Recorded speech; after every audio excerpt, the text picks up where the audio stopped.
إلا الله محمد رسول الله لا إله إلا الله محمد رسول الله. السلام علیکم پیارے دوستو، بسم اللہ الرحمن الرحیم.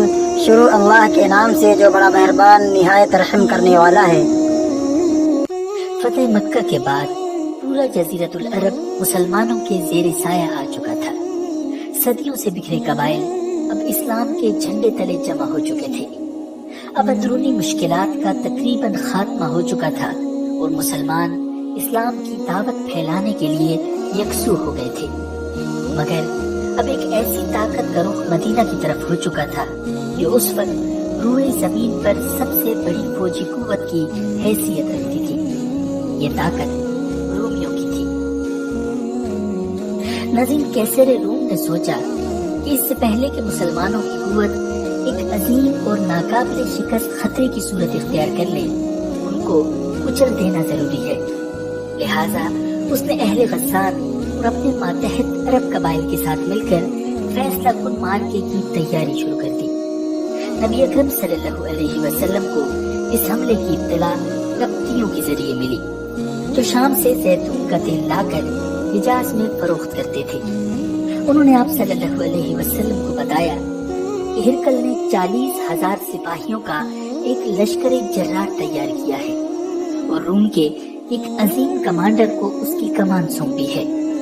انہوں نے اپنے جھنڈے تلے لخم اور جزام کے قبائل کو بھی شامل کر لیا ہے اور ان کا ہراول دستہ بلکا کے مقام تک پہنچ چکا ہے. نظیر یہ خبر ملتے ہی نبی اکرم صلی اللہ علیہ وسلم نے صحابہ اکرام کے ساتھ مشورہ کیا اور غور و فکر کے بعد اس نتیجے پر پہنچے کہ اگر ابھی رومیوں سے جنگ لڑنے میں کاہلی اور سستی سے کام لیا اور رومیوں کو مسلمانوں کے زیر اثر علاقوں میں گھسنے دیا اور وہ مدینہ تک پہنچ گئے تو اسلامی دعوت پر اس کے نہایت برے اثرات مرتب ہوں گے. مسلمانوں کی فوجی ساکھ اکھڑ جائے گی اور وہ جاہلیت جو جنگ حنین میں کاری ضرب لگنے کے بعد آخری دم توڑ رہی ہے دوبارہ زندہ ہو جائے گی اور منافقین جو مسلمانوں پر برے وقت کا انتظار کر رہے ہیں پیچھے سے عین اس وقت مسلمانوں کی پیٹھ میں خنجر گھونپیں گے جب آگے سے رومیوں کا ریلا ان پر خونخوار حملے کر رہا ہوگا. ان تمام باتوں کو مد نظر رکھتے ہوئے نبی اکرم صلی اللہ علیہ وسلم نے ایک نہایت مشکل فیصلہ کیا. وہ یہ کہ رومیوں کو مدینہ کی طرف پیش قدمی کی مہلت دیے بغیر خود ان کے علاقے اور حدود میں گھس کر ان کے خلاف ایک فیصلہ کن جنگ لڑی جائے. یہ معاملہ طے کر لینے کے بعد آپ صلی اللہ علیہ وسلم نے صحابہ کرام کو حکم دیا کہ جنگ کی تیاری شروع کی جائے. نظیر اس حکم پر لبیک کہنا آسان نہ تھا. اس کی وجہ یہ تھی کہ انتہائی گرمی کے دن تھے اور کھجوروں کے پکنے کا زمانہ تھا.